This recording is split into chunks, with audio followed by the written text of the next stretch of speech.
is Mark Burrick, and today we have a really cool treat.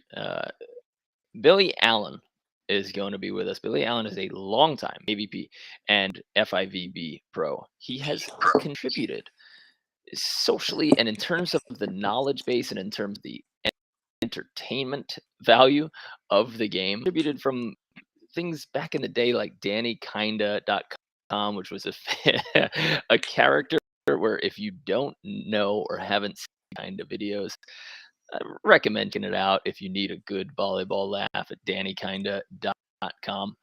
Billy is also an author. Uh, he's a husband. He's a father, and is in his blood. I know that both of his parents have owned a volleyball club together, and he's been playing for a long time and doing it successfully. And to pick his brain and see what knowledge we can get from him. He also is one of the co-hosts of another podcast, which, if you are listening to a volleyball podcast, it's called Coach Your Brains Out. It's also the Gold Squared podcast that I listened to religiously for a few years when I was getting started. Super high quality information. Make sure that you go and you check that out. It's in the show notes. It's in the description. So make sure you subscribe to their podcast as well. But welcome and thanks for coming, Billy Allen. Hey, Mark. Thanks for having me. I appreciate you bringing up Kind of Good. I think most people don't remember that. So thanks. It's sad when I know that people don't remember it. You know, you get to the new, like, I don't know, new generation or people who are neos, because it spread like wildfire as soon as you guys started videos. YouTube influencer kind of stars before it was a thing, before it was popular. And they were so good and so like perfect inside jokes for volleyball players that you guys crushed it. And I do miss seeing those. Yeah, we were too early. We could have made money if we had done it a little later with better cameras. Cameras, some audio, but no, I went through your Instagram profile and I just clicked on a couple videos and my wife started like laughing at me laughing so hard. So, but the highlight of your career, I want to go into something kind of interesting that I just saw, and I don't know if you treat it as you're proud of it, not satisfied with it. But I looked at your BVB info profile, and the first that you played were 2004, and your first championship, first place was in 2016. So going at it successfully, consistently good finishes, and then 12 years into it, you get your first title, and I think it was the next year, maybe 2 years later, you got another AVP title. Could you talk me like emotionally through how that felt? Like, as somebody who's been playing almost as long, you know, I've got 1/3. It stinks. I want an AVP title too, you know, but to play for those many years, is that an absolute pump up moment, or was it kind of a sigh of relief of patting yourself and yeah, I am one of the world's best volleyball players? You know, how do you think about it when you look back on it?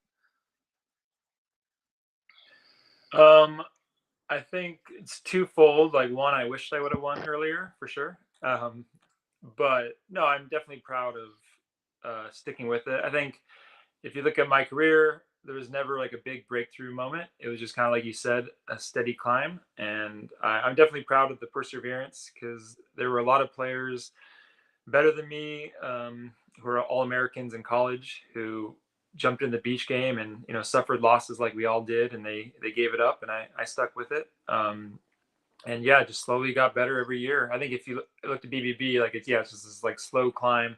And then as far as I get closer, I got a couple thirds, make a final, and then I think that moment of winning was I don't think I got to enjoy it too much because we were actually heading to the airport to go to Hamburg, Germany for an FIVB, and we were so stressed that we weren't going to make it that we went to the airport before the final and checked our bags in, and then drove back, didn't even warm up, showed up. We won a match in 3. We had a really good comeback in the 3rd. I think we were down 8-2 or something against the Crowd Brothers. And as soon as we won, we ran back to the airport. So yeah, I don't think I was ever had a chance to I think a week later when I got home, I kind of let it sit in, and but by that point it was kind of back to work, training for the next tournament. So it's huge. You know that the USA has some of the best beach volleyball players, and to win, and you could, at least for that moment, even though you're not playing with the full FIVB tournament, but you get that satisfaction of you know what, this weekend maybe I was the best volleyball player potentially in the world, especially if we're competing in the AV other teams that are doing that on a consistent level. It's a feeling that I'm envious of, that I know that after my highest finish, I forfeited because I didn't have what you had. I couldn't get to the airport. I had my partner for FIVB waiting in China. We won this match. We didn't win the match. Stafford forfeited because he had to, because we hit him in the eye, and goggles came about. He detached retina, and then I was like, okay, sucks to win that way, but now I'm sitting on my 3rd highest finish, and then I couldn't play in the semifinal, or I wouldn't play. It was a choice that I made because I knew Ian had already flown to China. I had an agreement with Russ March, and I was like, listen, if we make it this far, which neither of us have, I have to go. And that was a kind of celebratory, but kind of really sucky moment and time. And then when I got a 5th, which was another high finish, I had to sprint literally on my bike to go coach a beach class, for my beginners class, because that's how that match went. So it's funny when you get that point where you reach some of your highest satisfaction moments and you don't actually have any to celebrate. But would you tell other players and maybe coaches or leaders that they should take that time to celebrate? Or is it, when you have a new high, say, get back to work immediately? I think with both losses and wins, you should definitely give yourself space to sit in it for a little bit. Even if you have a bad loss, it's hard just to tell a player oh, just get over it, move on. I think you need some room to grieve, and let whatever emotions are coming that are natural happen, take their course. And the same with the win. I think we play so many volleyball tournaments, and most of those you don't win. You're not Phil Dalhouser or whoever. Most of them end with a loss. So yeah, I think you should definitely cherish and celebrate the moments you do well, as long as it doesn't linger too long and stop you from training because you think you got it now. I know I enjoyed my 2nd one more because I had a little bit of time to think about it. But also it was Stafford who I played with, his 1st win, and I was just kind of relieved that I didn't blow it for him. And I was just happy to celebrate with him and enjoy that for sure. But then once you get there, then you just want to win more. It's kind of you tasted it and you think, oh, we can do this, and so how do we do it again? So reaching the finals, that you could consider that a turning, or is there a turning point that you felt, or a season that you had, or a partner that you had, that propelled you to that next Sunday level? No, I think making a semi felt similar to making a final. I mean, a little different because it's I don't know, you're still on stadium for a semi usually. You're still a huge crowd. It's still a big moment. So I think at the time when I made my first a 3rd, it felt similar to, I think, my first AV. I made a final in Manhattan with Brad Keenan. It was Corona Wide Open. or Cuervo, I forget what it was called. So maybe I felt a little bit more. For me, it's more the teams you beat along the way. So I think I felt bigger breakthroughs if I beat a top team. If you beat a Phil and Rosie, or you beat a Jake and Casey or whoever, then it's like, oh, like I've beat the top guys in our sport, so I can compete against anybody. And whether that happens with like a fifth or a seventh, I think that was one that gave me more breakthrough of like, I have the ability to beat anybody if I'm on. And I think those were the bigger moments where I thought like I could do this than just like having a good finish. Okay. Your measuring sticks are. Do you remember early on, like year by year, which teams were on your target list for this is the guy or this is the team that I want to beat this year? That took you off. For me, a long time ago, you and John Mayer, Hayden just wiped the floor with me for a very long time. Can I even touch him? And when you practice with him and he sides out 10 balls and you literally haven't touched one of them, you're like, man, maybe I just don't belong. You get that win. And you're like, oh, okay, here you go. You'll push this. But do you remember your list of hits? Yeah. I don't remember. I think at the time it was so many guys. The list was so long that it was like, oh, just if I beat anybody, I'll be happy. But I know, like for sure, I didn't beat Nick Lucena until last year, and I beat him twice. He was the one guy that like for whatever reason, I'd beaten Phil a couple of times with different partners, but I hadn't beat Nick. And a couple years before that, it was Hayden and whatever. But like, I think he was the last guy that like I hadn't beaten. So that was really recent. So that was the one time like maybe I think Hayden too, maybe 4 or 5 years ago. I kept that in my head.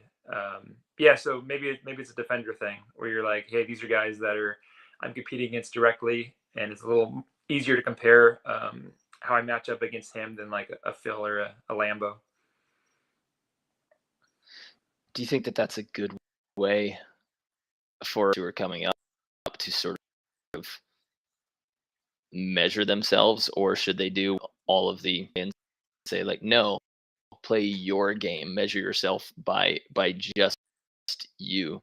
It is easy to have a high finish if a few teams don't show up, so you could sort of pat yourself on the back and beat that one team that I really want to beat. So do you think younger players should be almost comparing themselves, I guess, which is like anti the advice that we're always given, like, no, play your own game, measure your own success? I think you can do both. I think you can. At the end of the day, you are competing against yourself and how you can be your best self. And like, I'll never be the same as a Todd Rogers or something like that. But at the same time, I think you should anything you can use to motivate you to play better. And we saw in that Jordan doc, like he would use imaginary things to motivate himself against players. So it's less of like, am I as good as this person? And like, I need to prove myself to be better.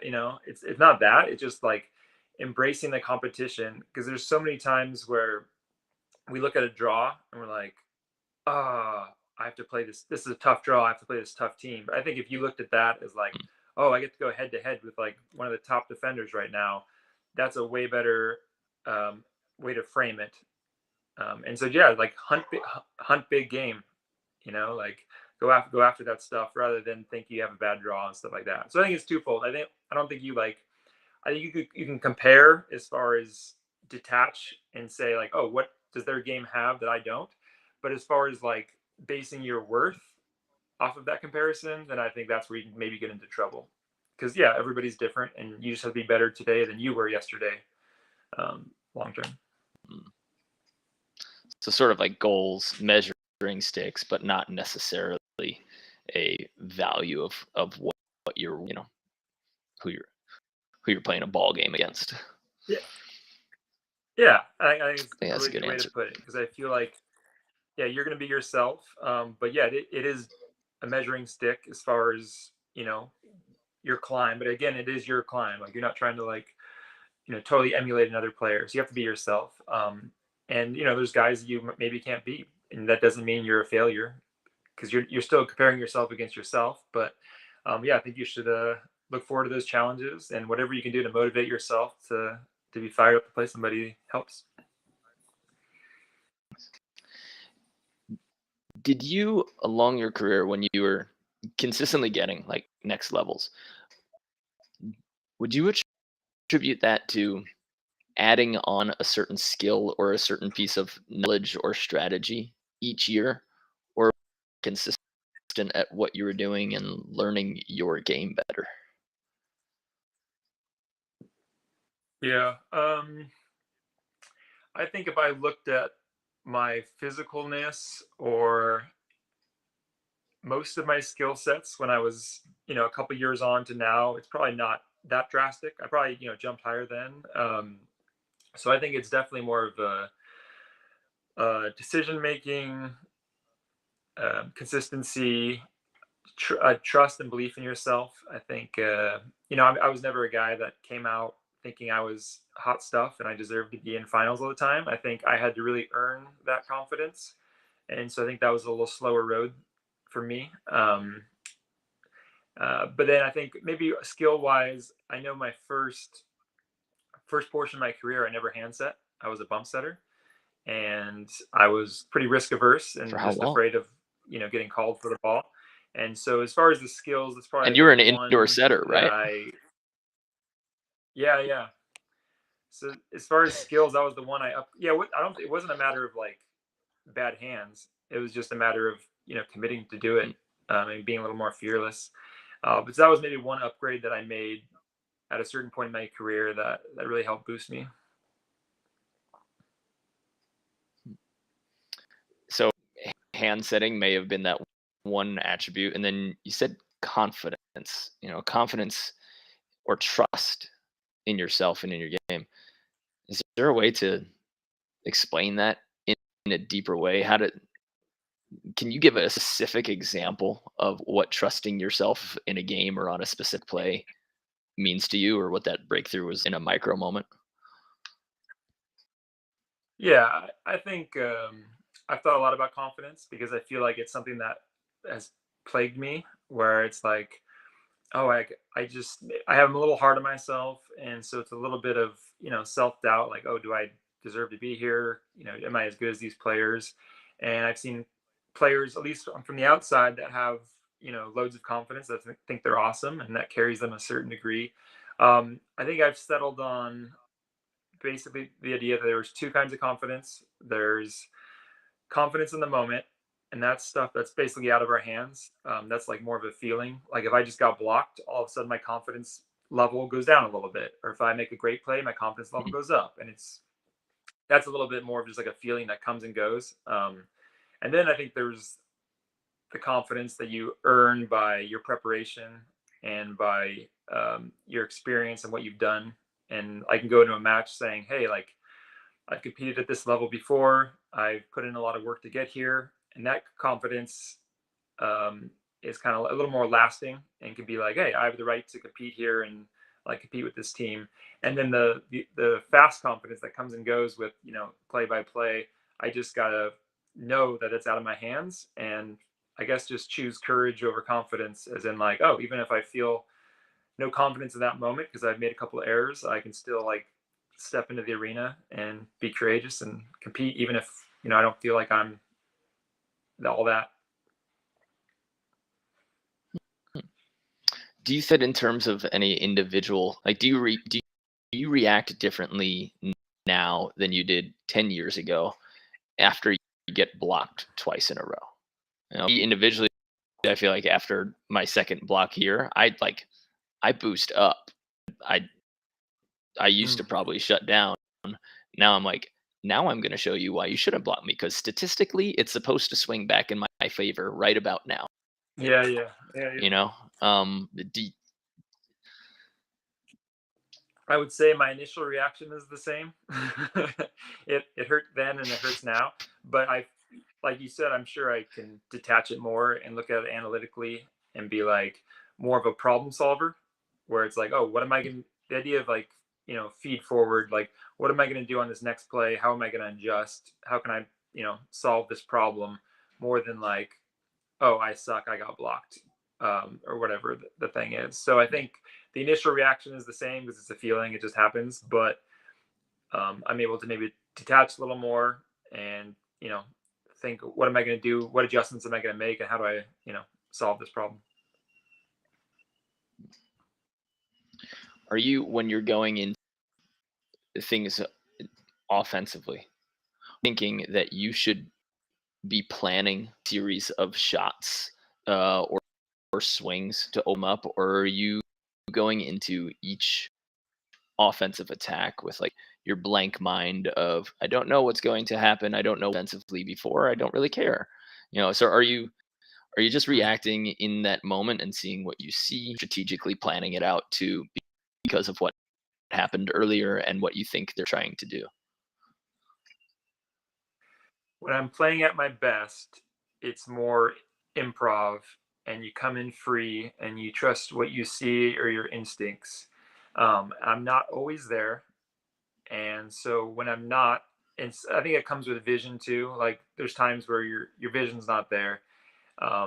Whether you're under the ball, you're in a funk, whatever it is, you're passing bad. And I think at those times, I do have a list in my head, a ledger of like what I've gone to, what the other team has stopped, what they expect. And there are times where I try to stay ahead of them. Um, at the same time, there are moments where I know I need to give a certain shot in order to earn the freedom back. So, for me, a lot of people play to my high line a lot, and I know that, and I'll have to throw in a couple sharper But it's stuff because just to keep them honest. Yeah, yeah. Yes, and you so I think, force them to. I know, yeah, and so I know how teams will play me for the most part, and so I do need to keep them honest by throwing in some stretch shots or things that are not as comfortable. But again, I think when you're playing your best, you're coming in free and you're reacting to what you see. And if you have to hit a line shot 3 or 4 times in a row, that's awesome, because that's what's open. Hmm. Okay. Yeah, I've But if gotten, I if I I think if I I not script freer. Go ahead. anything,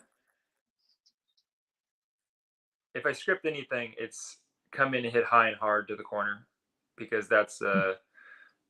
I have that's like, after I get stopped, that's a tough play to stop. And if I can establish that, then I think that opens up the rest of my game. Yeah. I I think I used to try to come in open-minded, and I would get stuck. And this is what I'm training our players to do right now: is have your A swing for every point. Like when you start this point, think about how you're going to terminate it, and then just have an off switch. If they do this, which is designed to stop that swing, then what's your secondary? And then maybe your Mhm. third is like you're in trouble. I'm trying to get players to be more systematic and not create in the moment. And I think a lot of that is coming from studies of multiple decisions. Like they did that, the purchasing study and decision study, when they put 27 jellies in a supermarket, and they saw how fast people would buy or choose a jelly. They thought that more options would mean that they're more likely to buy, but in fact, they're way less likely to buy. They froze in their decision; they couldn't make it. And they did, and when they put two jellies, people bought faster and more often. And they did the same thing with fighter pilots in the U.S. Air Force, where they made binary decision trees instead of a completely open field, and they found that the errors decreased. And so now, when I'm thinking about my offense and when I'm trying to help players decrease errors, I try to not give them open Mm. mind. I say, let's try to establish your best swing, or whatever you think the swing you need is right now, and then just have if they do this, I'm doing this specifically to decrease errors. And I found, at least, anecdotally and without taking hardcore stats on my players, that it's helping them decrease errors at the very least. Do you think there's any weight on that? Oh, for sure. Yeah, for sure. I think anytime you can simplify something, that leads to more consistency and stuff. I think it has to do with, probably level of competence. So, like, I remember playing like a John Mesco and seeing, oh, he's got a really good cut shot and he can hit a high line. And if that's all you need to do, and that keeps you really squared away, that's awesome. But eventually somebody might creep in on something like that. So it's I mean, if I'm struggling and I can keep it simple, that's great. If I'm playing at my best, that's when I feel like a little more free to do anything. But if I'm definitely in a hole, then it's easier to worry about two problems than five or six. And same thing on defense. Like if I'm playing my best defense, maybe I'm just free. But it's rare that you're in that moment of like everything's working, and so sometimes you got to simplify it and be like, hey, I'm taking these two shots. So I think there's definitely something to that. Yeah, I like that idea of. I see a lot of B, AA players who get so mad after every point they lose, expecting that this is just in that moment that they missed this dig. And then you'll see guys AVP and FIVB level not care at all. When somebody gets 3 kills in a row because they're thinking like long-term strategy, ready to pick up that last one or the third one.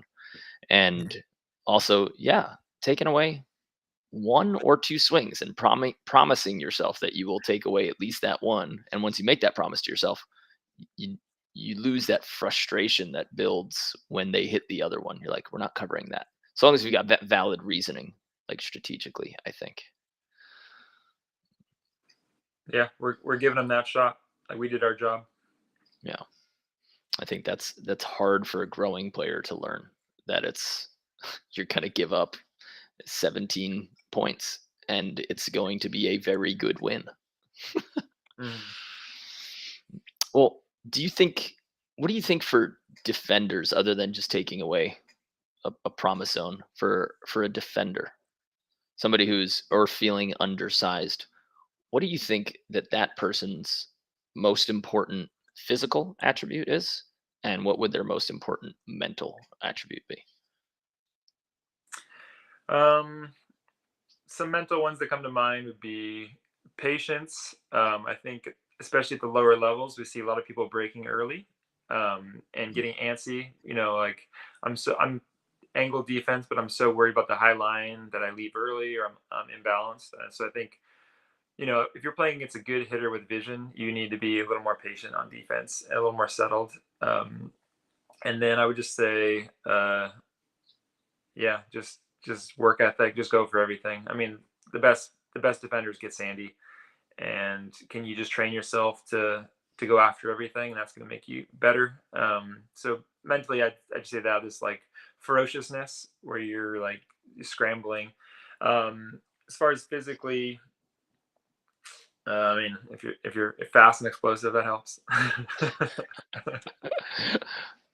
Yeah, I'd say low to the ground, that good step, the drive off of that initial step is always nice, especially after like a good 2.5 month preseason when you Mhm. finally feel like the strength and speed in your legs. That's nice. It's nice Yeah. to let your body just start taking over explosively. Well, what do you think was the hardest thing for you to learn as a player on defense? Um, I mean, still reading the game.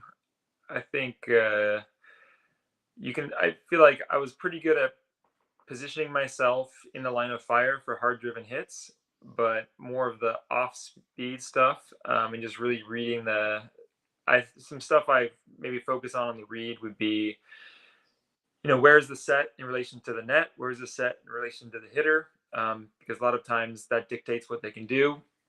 What's the speed of their approach? Are they going to come in a bang, or are they slowing down? Are they taking a look?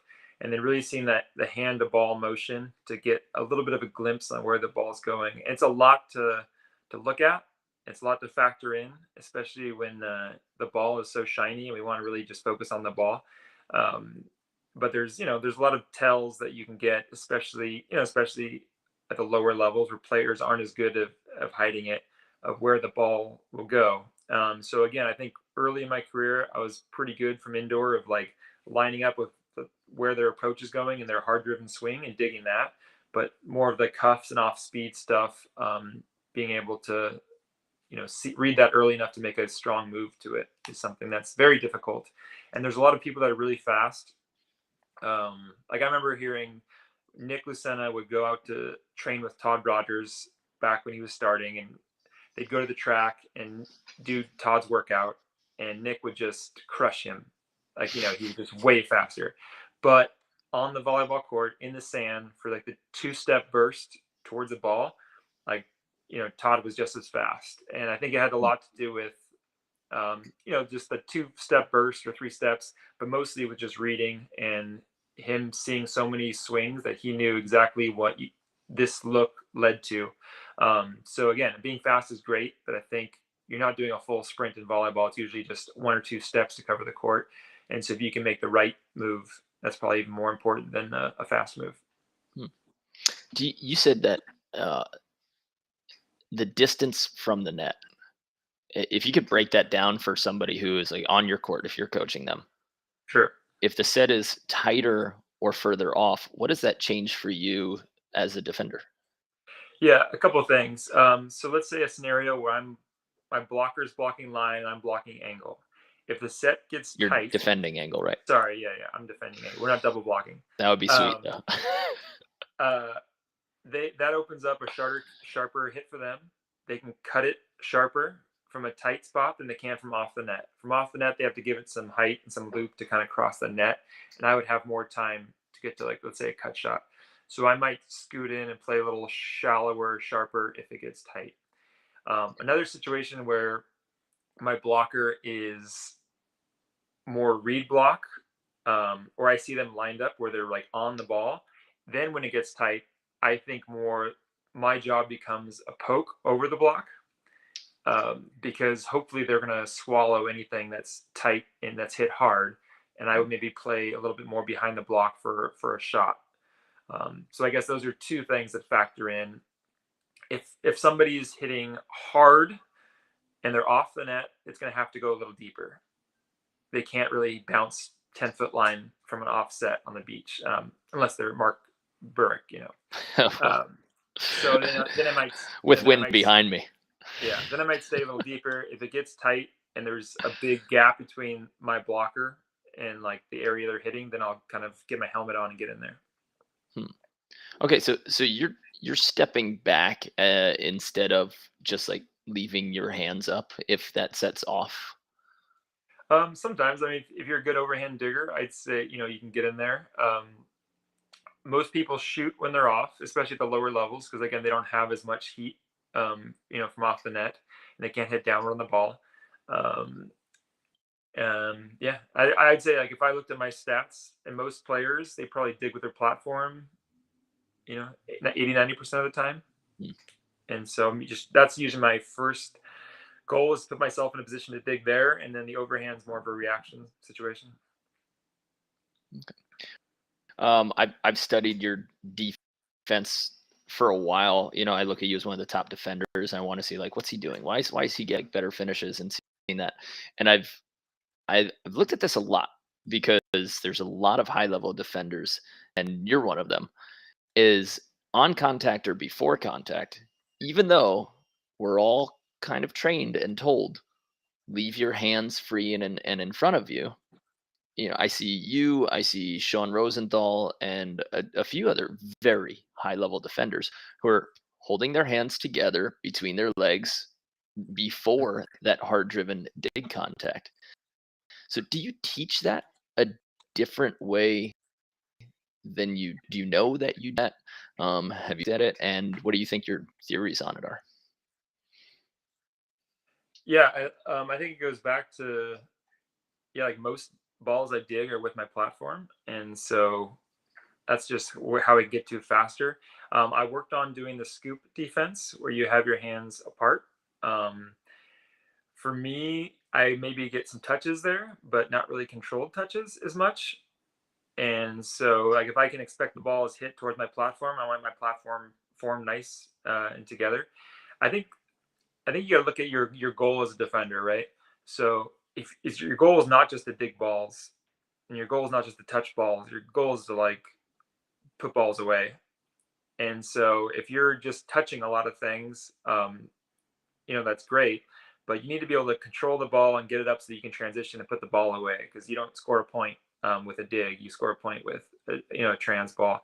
And so as often as I can get in a balanced position and get the ball up to my setter, that's kind of the most important thing. And usually that's with my platform together. The times where I have a one arm stab look awesome, but I think it's not a high percentage play. No, I get the whole serve receive with your hands wide, and when people teach okay, one hand is almost at shoulder level and then you drag the other one to that. There are so many coaches that are still teaching that, and I know that the Olympic coaches, gold medal squared coaches, have gotten away from that completely, and the idea of building your platform kind of together in front of your body is now being taught by a lot of high level coaches, whereas that used to be a complete sin. And when I see even the world's best liberos on indoor, I mean, before the ball even crosses the net, their hands are together in front of them. So there's this big disconnect I see, and I don't know if you agree, but I see between what so many coaches are still teaching with leave your hands out to the side and bring the other one to it so that you don't shank it off to the side. All of the world's best players are not doing that. They're leaving their hands, they're building them together, and then they're creating that angle with that. So what do you see, and what do you think specifically on that? I always want to ask you about that, and John too. Yeah, I mean, I think you have to train in reality, and a lot of times we don't know what we're doing, and we may think let's say our hands are apart and meeting at the ball, but if you're watching a lot of film as a coach, and it's predominantly people are locking their hands inside of their waist at some point, it might not be straight on their midline, might be a little bit to their side, but then you're swinging those arms like an elephant trunk. If you know that's happening, and you're really trying to fight your players from doing that, I think you're just slowing them down by trying to by trying to fight that. So if you know it's happening, how can I then for me the goal becomes, how do I get them locked in faster so that move is faster? And so if you start with your hands wide and then have to bring them together in your midline and then swing out, to me that's a slower move than just already starting in your midline and then making that move you're eventually going to make anyways. And I think this happens a lot with sports, where it's there's this theory or something we think we do, and then maybe video or slow-mo kind of sheds a light on what actually happens, and it kind of changes some of that stuff. I know with baseball there was some study about people were teaching swinging straight on the ball, or forever coaches were teaching whatever it was, swinging straight or down on the ball, and they looked at, eventually they had the technology to check the angle of a swing, and actually most people did swing up on the ball. And so for years people were teaching basically the wrong thing. It's a charm. I think Yeah. a lot of times, what players naturally do is probably the right answer. And there's going to be different biomechanics for different people's body types and stuff. And so I've become a little less strict and regimented on, this is the one thing you should do to solve this problem. And kind of embracing some of the individuality of players, within reason. But there's a lot of different ways to pass a volleyball, and if I can pass the target off my left hip or off my middle, or off my side, that just gives me more solutions to different problems that arise in a volleyball game. So I think there's one, the training in reality and observing what you really do, because even you asking me stuff on defense, maybe I don't know because it's what I feel, but then if you actually look at video, you can say, hey, what's the reality of it, right? I think that's a lot more concrete than just the stuff that we feel we're doing. Yeah. And then there's that confirmation bias when you are watching video. A lot of people, I think, are trying to prove whatever theory they have correct. So they're looking for little inches that say see, that's what he's doing. He's doing it the way that I think is right. Oh, we've had, you can cherry pick which clips you use for your argument. But also two guys looking at the same play might see something different, right? Like, I remember hearing this about holding your platform after you pass, and the people that were for it see, look how long he holds it. Other people are like, look, he breaks it apart like the same play. So yeah, there is it's kind of in the eye of the beholder at some point. Uh, said that you were proud of how long you've stuck with it, and that you keep coming back. For players that are experiencing doubt in their career, how did you or do you manage that? And what do you do to keep going? And is there a point where you would tell anyone, just stop, you know, find something else? Mhm. I mean, I wouldn't tell them to stop if that's what they wanted to do. If it was destructive to them or their families or financially, like, maybe there's a point where it's not the right thing. But if it's just a matter of taking losses, I think you can suffer a lot and still compete and do stuff. I mean, there's people that we know that are in the qualifier that have a very low chance of you know winning matches in the main draw, that stay at it. Like, yeah, there's no reason that you should give up. Just if you enjoy it and you like to compete, there's no way you should give up just because you're not gonna like be at the top of the podium at the end of the day. As far as advice, um, I would look at it, and I did look at it more of like a macro picture of a career, and like, am I improving? Am I trending up um, in my Mm. ability? And that's going to change day to day, like a stock market. Maybe it's volatile here and there because you have good moments and bad moments. But as a whole, am I putting in the work? And is this trend going in the right direction? And that's what I use to kind of motivate me to stick with it. And then just also, passion and gratitude and just enjoying what you do. Like, we can suffer a lot if we enjoy it. Like, as much as we the losses sting. I remember, like, probably one of my worst losses and the lowest I felt was Ryan Doherty and I lost in a final in Hermosa in 3. We had a little lead going into the freeze. I think it was like 14-13 or 14-12. And I was The freeze. taking a lot of the serves.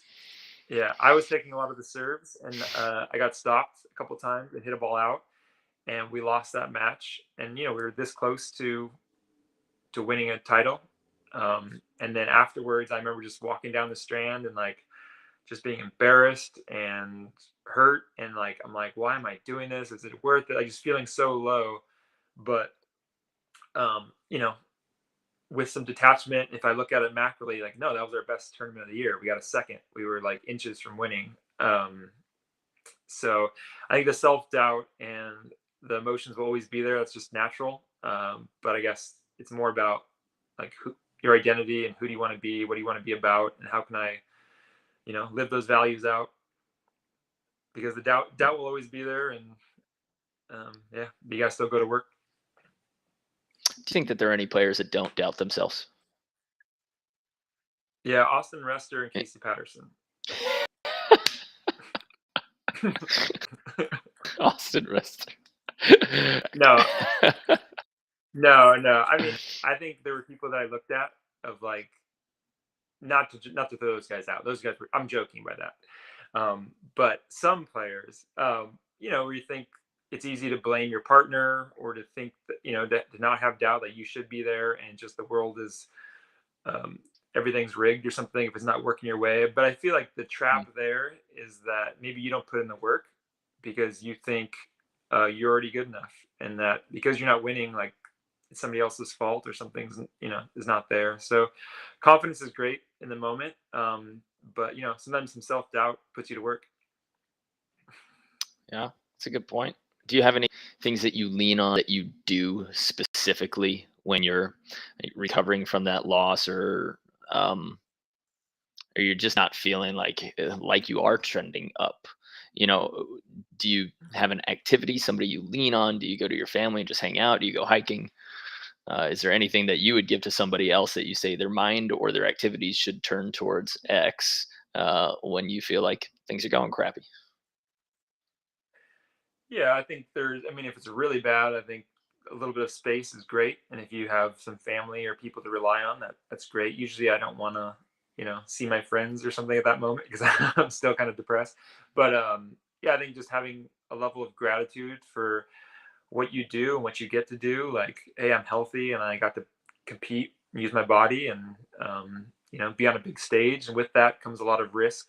And some of these losses are going to hurt, but it's a pretty good honor to be able to do that. So I think some detachment and just be kind of grateful for the job you get to do, because a lot of people don't get that. I remember after that loss, I had somebody reach out to me and say like, "Oh, it's really hard, like being on that big of a stage, let's say in a final and on TV." But like at the same point, most people in their normal jobs don't get that opportunity, and so it is a cool honor, even though there's a lot of highs and lows with that. Um, for me, like I guess the answer is after a certain amount of grieving period is always just to watch video and go back to analyze it and what can I do better next time. Hmm. I like that. There's not a whole lot of professions, and I'm not saying that it hurts less, but there's not a lot of professions where you get to fail so publicly. Hmm. A lot of times, like if you don't close a sale, or you have a bad day at work because you screwed something up. There's a bug in your website that you were building. That's just as frustrating, but you just don't have people watching. And for some people, the people watching makes it way worse. But I Hmm. imagine that they would take defeats the same way privately. Those bad beats happen off stage too when no one's watching. It doesn't feel any better. There's just that little sense of when everyone's watching, can you happy are you to put it on the line in front of them and for them? And Hmm. I I think it is a blessing to be able watching. That's cool. And that might not be for everybody's personality, but I think it's cool. And they're giving their time to come watch what you can do, and and they should be entertained a little bit. But you can't let, just because people are seeing it, you can't let that crush you. That they're not going to look at you as a bad person after that. So, Yeah, I think people don't care as much as you do. Like they're not like, oh my gosh, I can't believe Billy got a third in that tournament. How embarrassing. Like they don't know. Like they don't care as much as you think they do. It's yeah. Do you have anybody who you think was supremely influential to your development as you went up? Were there any coach really certain way, or any relationships that you say this allowed me to get to the next level, or definitely caused me to? Yeah, I think the first one I think of is just from my own personal life would be my dad, just because he paved the way for me to play volleyball. So he introduced me to the sport. He was my first partner. He started a whole club so I could play. We played together at the beach, and I was a little kid playing with grown-ups. So I mean, he was definitely the most influential. I think one trait that coaches I've gravitated to have had is just encouragement. And I think when you, especially somebody who's hard on themselves, anyways, when you have a coach that just believes in you and encourages you and thinks you can do it, I think it's I'll run through a wall for that person. And so I think just Mm. you know believing in your players, and you know if you're like a coach giving, especially in beach where you don't make a lot, if I have a coach like whoever, if it's Corey Glade who I'm staying with here, who was my coach for a while, or anybody that's like putting some of their time away from their work and their family to help you, because they think you could do something special, I think that's awesome. And I've had a few of those along the way. Watching from afar, like you've had too many coaches like full time in your pro Mhm. career. As far as I know, people who stuck for an entire season. Do you think that you were okay with that? Was that a financial choice? A do I have to find somebody who's going to show up at every point, and then is this actually worth it in the end to try to? What's your thoughts on coaches at the pro level?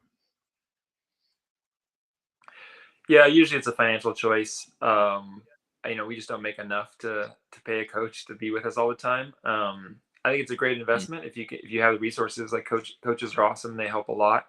I've gravitated towards finding friends or people that can help, and then you have to learn the game on your own a certain amount. Like right now, I'm working with John Mayer, who I think is if I could pick anybody, it'd probably be him or Karch to help me. Mm. And so, but he's busy and he's full time at LMU, and so we won't see him till midsummer. But so for me, it's a little bit more quality over quantity. I think a lot of people get a guy that's just a good arm, and maybe that's what they need, just to serve somebody to serve a lot of balls. Where I'll take a little bit more. Especially later in my career, a little more knowledge over just somebody to give me reps. Um, but yeah, I think if you don't have the ability to get a coach, I think one hack is to just train with teams that have a coach. That way, you still get the Hmm. benefit of a good run practice, but also like you can, you know, eavesdrop a little bit, maybe pick up some tips for free. Yeah. Nice move. I think the right structure is kind of some maybe what you're saying. Like maybe a lot more pros should just be to hit balls for 2 hours, 1 or 2 days, and then get that coach knowledge to like work on systems and knowledge and say like, hey, give me that at the beginning of the week so that I can implement it over the week, and then I'll see you again at the next report. Especially when the paychecks aren't paying them, or I think I was discussing this maybe with Kim Hildreth or Sarah Skirmahorn. I said for the American volleyball I think the answer might be for AVP's players almost to develop like of 2 or 3 teams and just have a steady practice round, because I think we're so obsessed with changing who we play against or who we practice against every single practice instead of working on ourselves. When you're in college, you practice with the same 14 guys every single practice, and you still improve immensely in 4 years. It's not Mhm. because you're randomly changing. So, do you think that more players should just stop swapping practice competition constantly, or do you think that we're actually getting styles every day? Um, if I was running it, I would care less about the consistency of the players, like having the same group, as much as just having the top competition I could get. So, and obviously, if you are running like a USA national team and you have the top 4 teams or 5 teams, like that is the top and that's consistent. So that kind of works for both. But you know, um, I think if you had the top 5 players in the US competing against each other all the time, then that would just make everybody better. But what if should they be then staying and competing amongst themselves all the time, or should they be constantly having to change? Like, do you think that players right now, the way that the rest of the AVP who's not training as the USA 1, 2, and 3 and 4 teams, do you think that the Mhm. AVP players are doing it right by constantly seeing new competition and scheduling somebody new for their practices every day? Or do you think that they would be more successful if they found one coach to lead 3 teams every single practice?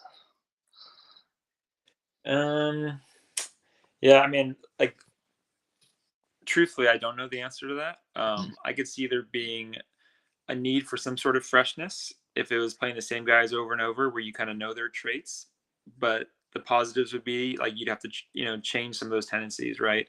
Because if I play against you for a couple weeks straight, I'm going to know your game better than most people, and so that's going to force you to make some adjustments. So I think there is some positives there.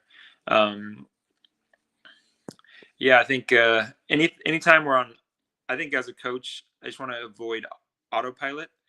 And so anytime things seem like they're getting very relaxed and you're just on autopilot at a practice, that's kind of the thing to avoid. So if I'm too comfortable playing against the same group over and over, and I'm not having to think and problem solve, then I think you're not improving as fast. And so maybe, that's a time to get in a new team where you're seeing different looks, they're defending you different.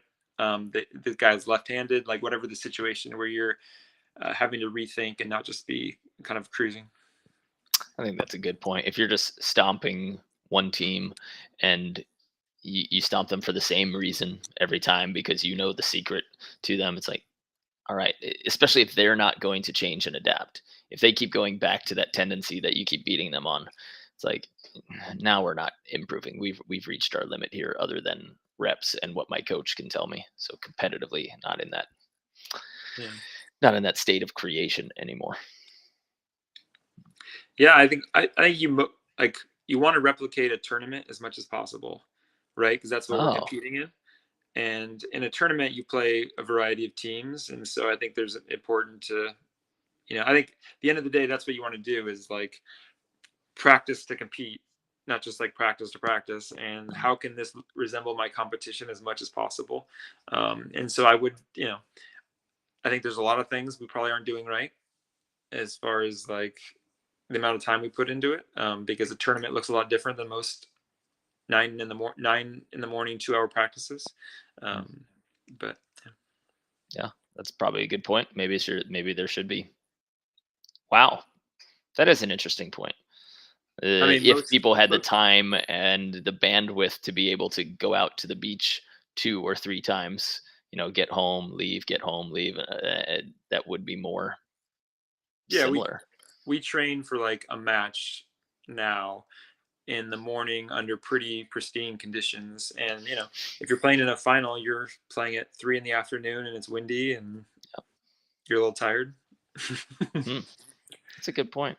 But there's, then you could also say that about the marathon runners. Like, are marathon runners training themselves differently? Of course, it's a different sport, but they don't run their 26 until the day of the marathon. And interesting to try to transfer that from ball sport to what's the physical side of it versus what is the actual application of skill and mindset and the environment that you need to win in. Uh, that could be very interesting to look at. But it's also tough taking somebody off the beach and now you have to take like 9 hours of their day in order to have a practice that also doesn't work for a life. Yep. Yeah, you gotta train in reality and maybe not for your body depending on who you are. And the way things are going now, it's becoming more of a sprint than a marathon because there's small draws and you're playing maybe 2-3 matches a day at most. So I think at the end of the day, your practice has to resemble your competition. I like that. Do you have any things that you're currently focusing on for your game? Like, is it one skill, dialing anything in or adding anything to your game that, like, this season or this preseason, I've got to add this, or I've got to shore up this? I think the answer for me is always serving tougher. Oh, It's something I'm always working on developing. Um, right this year, I'm playing with Jeremy Caspear, who's got a really good serve, and so my role might be a little bit more of the strategy mm, guy, where he serves free and tough, and I kind of like place it a little more. But I think serving tough is not just hitting hard. It could be serving the space. It could be serving flat, serving good floaters, just hitting good locations. So there's a lot of different ways to serve tough. I think that's one area I definitely is always in the forefront of my training. I'm also working on, I guess, probably transition attacking right now. Would probably be my number two. Um, I'm sure my numbers go down in trans versus side out. So how can I get better at that? mm. Is it working on a specific series of shots, or locations when you're in transition? Is it just making sure you minimize errors? For me, I think it was, and after the season that I worked on my transition because I saw the stats on it finally, I was like, oh dear God, like my transition offense was miserable. So I just said, you know what? I'm going to not try to make decisions. I'm not going to try to score points. I'm just going to dial into, I have 3 spots for options when I am in transitions, and neither of them are like none of them are big aggressive swings. And that provided an immediate boost to my hitting percentage, which has been historically like my biggest problem. Digs per game, great, but hitting percentage is always where I'm low, and I didn't realize how bad transition was. So when you're Mhm. thinking about transition offense, what's the mindset that will help you improve those numbers? My two big focuses within that would be digging high to the middle of the court. Hmm. So that just like puts us in a situation where I'm digging a settable ball, not just a scramble ball. And then for me is just seeing the set and taking a approach to the ball rather than zigzagging or just charging the net, having to make adjustments. So it's staying off the net, it's being patient and really straight line on my approach to the set, rather than a predetermined spot. Because inside out, you can at our level depend on a pretty good set, Hmm. and off a good pass. And in trans it's a lot more chaos. And so how can I protect my approach and keep getting to a really good spot with good timing? And so usually that's digging with height and then really seeing the set. And yeah, those are two things that I focus on. Do you have any cues, like physical things or verbal thing that you tell yourself in the moment that help you wait longer? Because I think what you're saying is wait longer before you start your approach, especially in transition. Um, because it's the same thing. I try not to take my timing step. I try not to move during the set in transition, Mhm. whereas I'm already rolling in motion when I'm in, side out. So, are there any cues that you give yourself or that you would give a player when they've dug a high ball to the back part of the court? Yeah, I've tried multiple things. You can either wait, be patient, and you can start farther back. There's a lot of different things you can try. So usually in serve receive, I'm already taking my step before the setter's contacting the ball. My first, like say my fourth step, Hmm. if I do a 4-step approach, my first step, off of trans, my cue would be more after I see the set before I make that first step. So as far as timing, you know, that would be a little bit of a change to give myself more time. And that step is a almost like a skate where I'm like shifting across the top of the sand, like or like if you think of like a an animal prowling, I'm not like just sprinting in. It's like this really like slow push off, like I'm prowling in, not like a commitment step. Um, I I think love that. if A the prowl step in yeah, like transition. you're slowly prowling and then you like attack that gazelle or whatever the last two steps. But if the situation you're saying where I dig to the end line, I want to like create a really big window for my setter. And so I'll either kick out wide or I'll stay off the net to give them a big window to set into versus, charging the net and giving them this really tiny, you know, spot to set it in. Hmm.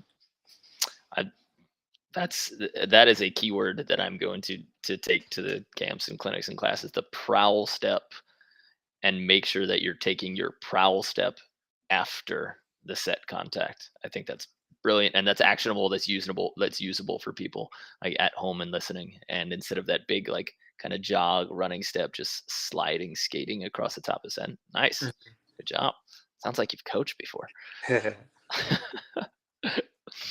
um, Now there are just a couple more questions that we have, and I know we've been an hour. If you got to go, you let me know.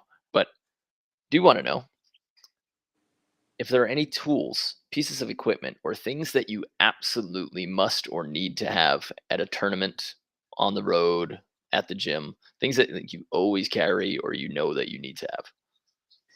Yeah, other than the obvious, water bottle, hat, and sunglasses, I would say the thing I always bring are bands. Every practice, every competition, every game, I warm up with a series of shoulders where I'll put they're the bands that I can attach to a pole or something, and then there's 2 different things that have straps that I hold.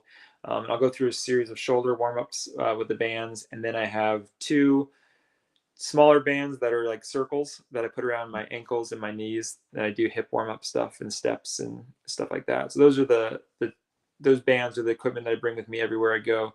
And I like warming up that way. I can, on a hot tournament, I could be in the shade doing it, or I could be in the player's tent doing it, and feel very activated and warm before I, step out and do maybe more jogging stuff.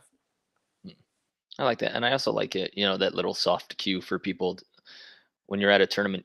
Just because you're warming up doesn't mean you have to be out in the sun on the court right now.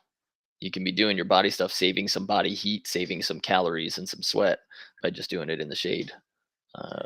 Yeah. Something people don't think about. Yeah, especially as a tournament goes on and, you're playing your 5th match. You don't have to maybe have the energy to warm up quite as much or as long. So you got to get a lot of bang for your buck. I like it.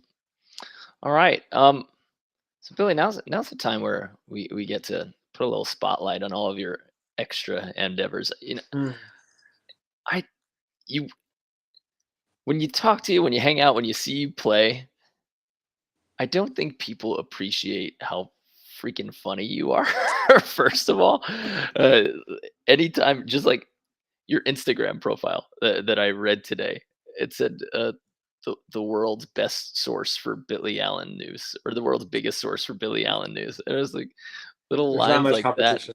They crack me up. But you're in extreme creative, I would say, in terms of directing, idea flow.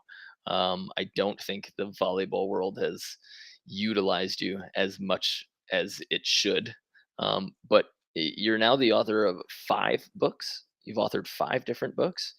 The Inner Night, most recently, which is about high performance, is it set in the form of a novel? Yeah, so this is an interesting one to describe. It's a book for coaches and athletes, but it's basically a sports parable. So it's a fiction story of a night training for a tournament, but it's packed with lessons on effective practice, on mindfulness, on all these things that I think are important. And it's woven into a story that's fun to read. It's short. The idea is like a good summer read for your team or yourself. Nice. Yeah, so that's what it is. The Inner Night, train and compete like a champion. Love it. You also already have another book, Coach Your Brains Out, which is all of your lessons from your podcast, the Coach Your Brains Out podcast, which you co-host with Fuller, Mayer, and Niels. Is everybody still hosting and a part of it? I know you said that John Mayer was the one who's like really keeping it going. Yeah, they're all still on the ad at the beginning, but it's mostly me and John now. The book is John and I wrote together, and we'll get Andrew Fuller and Niels Nielsen on as guest stars here and there when we're in a pinch. Nice. And kind of what I liked listening to way back when, I haven't listened in a while, I'll be honest.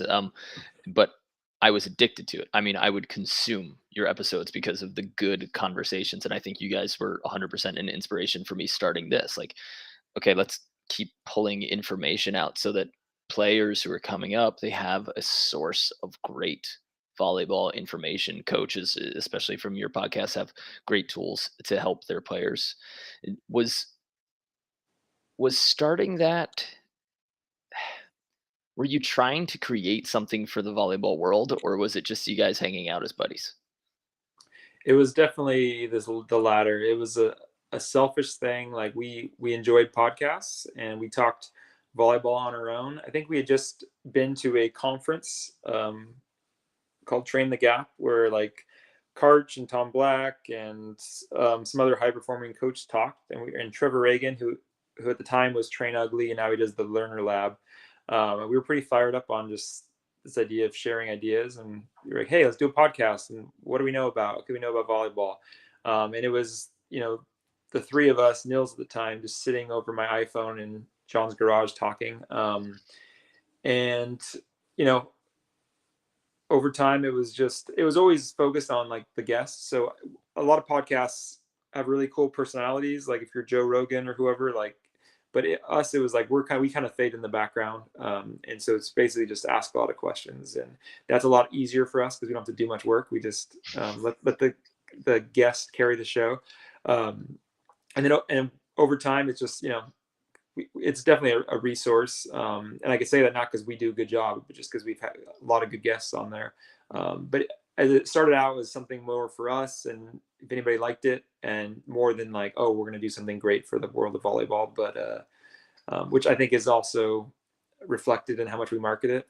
we like never tell anybody that we do a podcast, but the people that find it think it's like a cool staple it on your shorts or something. Yeah, the people that find it think it's a cool little secret that they found out about. Have you ever been able to like monetize it effectively, or to the point where you're like, oh, this is a nice little boost? Because I know there are tons of websites and like business coaches, and I'm trying to figure out if this podcast will ever be monetized in itself, aside from being, part lead generation for camps and clinics. But uh, have you ever been able to monetize it effectively, and what type of sponsors would be your dream sponsors for it? So I found out in my own playing career that it's pointless for me to look for sponsors because it's just not worth the effort for me. I'm on board. But I think we've done it for maybe like, let's say 7 years. I'd say for the first 6 years, we had one sponsor for like a month. So we just kind of never went that way. But lately we have been able to make some money from it. We have a Patreon where people donate. We have some really cool coaches out there that listen and like and contribute a couple bucks a month. And that helps us out, and that, it adds up over time. And then we also recently, Gold Medal Squared became kind of our like flagship, that they run our podcast. So they do all the hosting stuff, and they just started kicking in a little bit too. So we do a little ads now for them, Nice. because they're a good organization. I think they have good stuff. They are a great organization. The way I try to like treat our coaches, like when we're going to camps and stuff and flying people, how good Gold Medal Squared treated us as coaches, and how they would go out of their way to make sure everything was right. I could not have asked for a better summer job than working with them, as far as role models for people who own a business, and how generous giving, and how they go out of their way to make their coaches happy and satisfied and keep them coming back. So big fans of that company. Is John part owner yet, or is he just still their main, like, is he their main beach guy now? Yeah, I don't think he has much to do with Gold Medal Squared in general. He's part of the Gold Medal Squared beach end, which hasn't really taken off. I think they Mm. were starting right around COVID, so they haven't done a lot with that. He's done a few camps, so a lot of room to grow with that. But I know they have some sort of videos that him and Tom Black have done, and yeah, it's coming eventually. I mean, it's no better at beach, but it's I'm just waiting for them to ask for a little partnership. That's all. yeah. Just get in their ears. uh, and just lastly, like, tell us what your two-part series right now. There's another source of your comedy was your one novel that said edition point five. Oh, yeah, I saw it on Amazon that you have a book that edition point five, and I was just like, it just makes me chuckle. But tell me about the Good Blood series. Yeah, so I have two coaching books, and then I also have a fiction series that I have one more book to kind of close out the series. It's called, the first one was Good Blood, and then there was Dark Blood, and the new one's going to be Royal Blood. And it's nothing to do with volleyball. It's just a fantasy action adventure fiction that I've enjoyed writing. It doesn't sell as many copies because I don't have much of an audience outside of volleyball, but I think they're pretty good and they're fun. So if you're a reader, check them out. Nice. And all of those links, if you guys are watching anywhere right now on Facebook, on YouTube live, and if you're listening currently to the podcast version, all those links are in the show notes. They'll take you right to Billy's books and his website, and his blog, and the old kind of good videos. So if you guys want to check them out, just go ahead and swipe down into the comment description link section, and you will find them there. All right. Cool. Any parting words, Billy? No, thanks for your time. I know you're killing it and working really hard, better at beach, and I've appreciated watching your content, and your videos are pretty funny too. It's good balance of humor and insight. So nice work. Thanks, man. Appreciate it. All right. Well, we'll see you on the sand. Have a great day. All right. See you, Mark.